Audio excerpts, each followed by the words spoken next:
Assalamualaikum warahmatullahi wabarakatuh. Nama saya Rani Anggraini, NPM 20010101042, Prodi Pendidikan Agama Islam kelas B. Video kali ini saya akan menjelaskan materi ilmu pendidikan umum yang berjudul Perkembangan dan Pembaharuan Pendidikan. Video ini bertujuan untuk memenuhi tugas ulangan akhir semester mata kuliah ilmu pendidikan umum dengan dosen pengampu yaitu Ibu Eka Mai Ratnasari, MPD. Baik, langsung saja. Yang pertama saya akan menjelaskan faktor-faktor yang mempengaruhi perubahan dan pembaharuan pendidikan. Faktor-faktornya ada 4, yaitu yang pertama, pandangan terhadap pendidikan.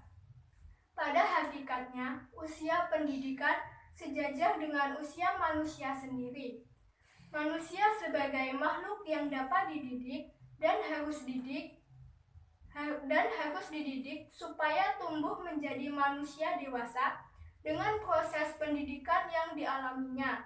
Sejak kelahirannya, manusia telah memiliki potensi dasar yang universal berupa kemampuan untuk membedakan antara baik dan buruk, kemampuan dan kebebasan untuk memperkembangkan diri sendiri sesuai dengan pembawaan dan cita-citanya, kemampuan untuk berhubungan dan kerjasama dengan orang lain, dan adanya ciri-ciri khas yang mampu membedakan dirinya dengan orang lain. Dalam situasi pergaulan dengan orang lain pada umumnya, dan pergaulan dengan orang lain pada khususnya dalam lingkungan budaya yang mengelilingi, setiap anak akan mengalami proses pendidikan secara ilmiah. Tanpa pendidikan, anak tidak akan menjadi manusia dalam arti yang sesungguhnya.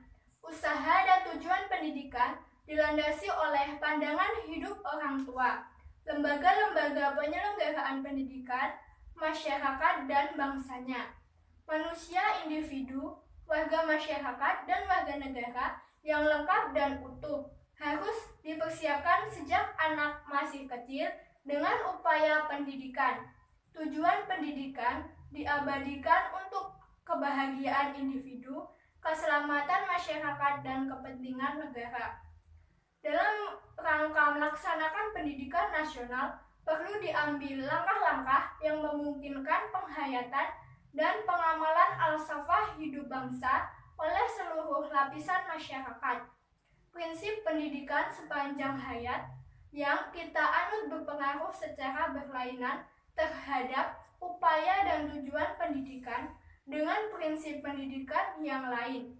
Misalnya, prinsip pendidikan yang berlangsung semasa anak belum mencapai kedewasaannya saja. Pendidikan yang berlangsung sepanjang hayat ini dilaksanakan di dalam lingkungan rumah tangga, sekolah, dan masyarakat. Sebagai negara demokrasi, kita memiliki sistem dan tujuan pendidikan yang berbeda dengan sistem pendidikan negara kolonial Belanda sebelum merdeka. 2.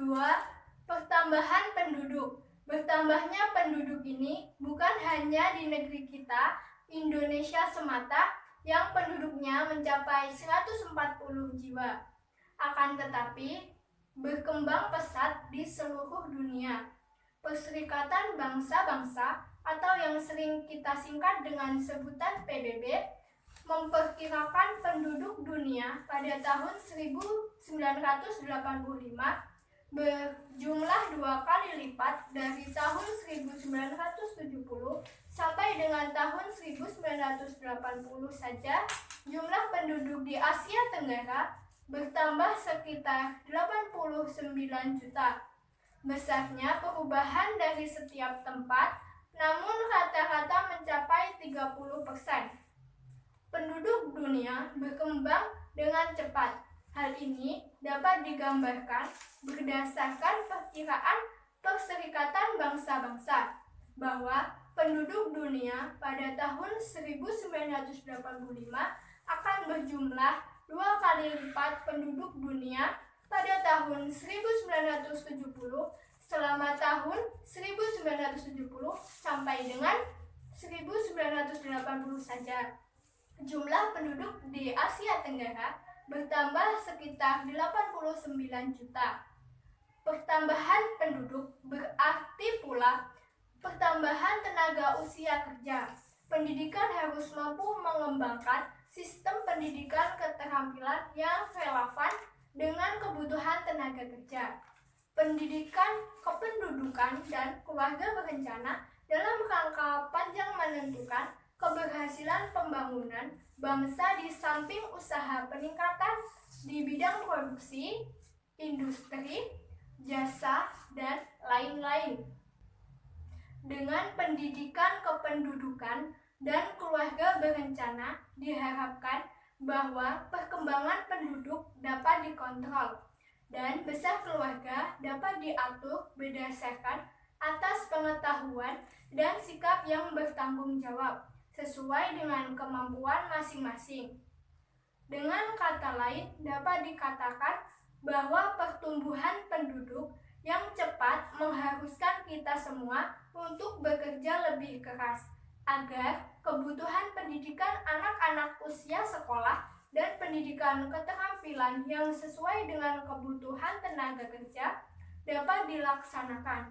Bahkan, kita lebih bekerja lebih keras lagi kalau kita tidak mau tertinggal oleh zaman. Cara pemecahan masalah pendidikan yang telah bisa dilakukan, misalnya dengan menambah jumlah sekolah, meningkatkan fasilitas yang diperlukan untuk mempertinggi mutu sistem pendidikan yang dilakukan, mengutamakan pendidikan keterampilan yang telah ada, yang paling sesuai dengan kebutuhan tenaga kerja, pelayanan administrasi dan supervisi pendidikan dan sebagainya.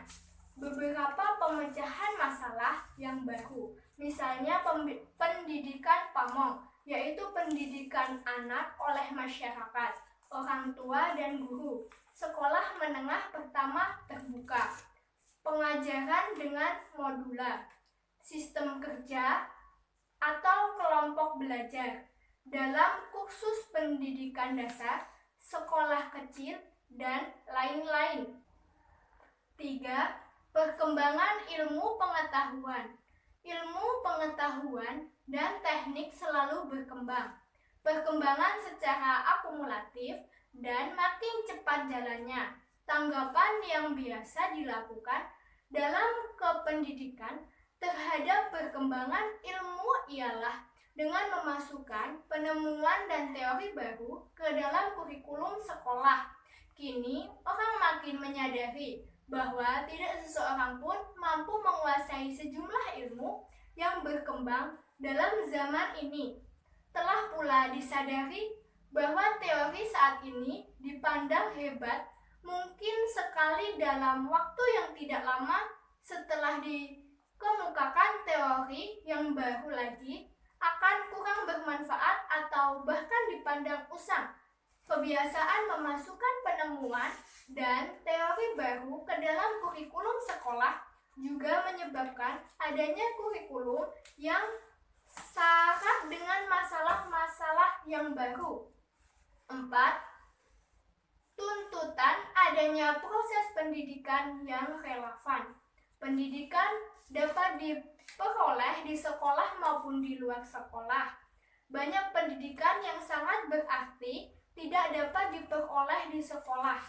Masalah pendidikan yang dihadapi sangat kompleks. Adanya proses pendidikan yang relevan dengan kebutuhan dan masalah yang dihadapi sangat diperlukan, mengingatkan keterbatasan dana pendidikan. Pendidikan membutuhkan bantuan dari semua sektor kehidupan. Namun, akhirnya bantuan itu akan kembali. Pendidikan mengandung warga negara terbaik, tidak hanya untuk berpartisipasi dalam melaksanakan kegiatan pendidikan yang sangat berlangsung, melainkan juga dalam usaha meningkatkan mutu, efisiensi, dan produktivitasnya. Yang kedua, saya akan menjelaskan tujuan pembaharuan pendidikan.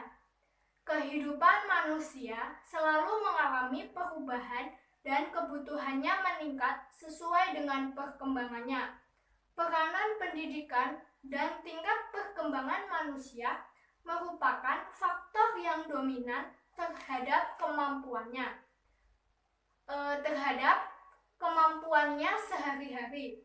Tingkat kemajuan suatu bangsa juga dapat ditinjau dari tingkat pendidikan rakyatnya. Secara sederhana, masalah sosial lain dalam masyarakatnya. Secara sederhana, masalah pendidikan dapat dikelompokkan dalam 4 jenis, yaitu yang pertama, masalah pemerataan, 2, masalah mutu, 3, masalah efektivitas dan relevansi, dan yang keempat, masalah efisiensi. Pemecahan permasalahan pendidikan yang kompleks itu dengan cara pendekatan pendidikan yang konvensional dirasakan akan memerlukan jangka waktu yang lama dan biaya yang amat besar. Pembaharuan pendidikan sebagai perspektif baru dalam dunia kependidikan mulai dirintis sebagai alternatif untuk memecahkan masalah-masalah pendidikan yang belum dapat diatasi dengan cara konvensional secara tuntas.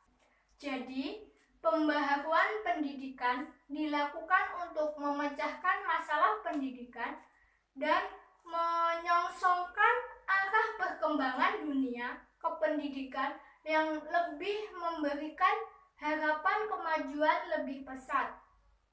1. Pembaharuan pendidikan sebagai tanggapan baru terhadap masalah-masalah pendidikan. Kemajuan teknologi dan komunikasi dewasa ini dapat memberikan pengaruh positif terhadap kemajuan di bidang lain, termasuk dalam dunia pendidikan. Semenjak diluncurkannya satelit palapa para ahli pendidikan tidak tinggal diam, melainkan telah pula memikirkan dan berusaha agar sistem komunikasi satelit domestik dapat pula digunakan untuk salah satu sumber atau potensi yang dapat dipergunakan untuk mengembangkan pendidikan di tanah air. Dengan SKSD, siaran televisi atau TVRI sudah dapat menjangkau sebagian besar daerah-daerah yang semula terisolir. Pembaharuan di bidang pendidikan yang merupakan usaha pembangunan diselaraskan pada pembangunan bangsa dan masyarakat Indonesia umumnya. Pembangunan dalam bidang pendidikan harus selaras dan terintegrasi serta menunjang pembangunan bangsa yang menyeluruh. Ada 8 tahapan yang penting dalam penerapan pembaharuan pendidikan, yaitu 1. Penentuan masalah, 2. Penentuan tujuan atau sasaran, 3. Mempertimbangkan segala sumber dan hambatan yang berkaitan, 4. Pengumpulan alternatif pemecahan, 5. Penentuan alternatif terpilih, 6. Percobaan, 7. Modifikasi dan revisi alternatif pemecahan, dan yang terakhir atau 8. Pelaksanaan dan pengembangannya. Pendekatan sistem dalam usaha pembaharuan pendidikan dipandang sebagai tanggapan terhadap masalah pendidikan yang baru dan komprehensif. Pendekatan dalam pemecahan dan perencanaan pendidikan pada periode sebelumnya biasanya bersifat tidak menyeluruh dan terkait pada satu prinsip tertentu.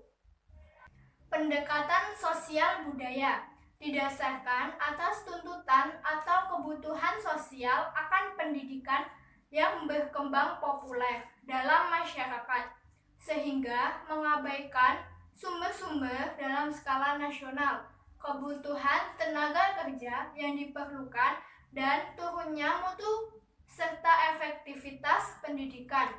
Pendekatan tenaga kerja didasarkan pada kebutuhan tenaga kerja yang dibutuhkan untuk pertumbuhan ekonomi nasional, sehingga kurang mementingkan pendidikan dasar, lebih cocok untuk negara yang maju dan sulit untuk menentukan terhadap kebutuhan tenaga kerja yang dapat dipertanggungjawabkan.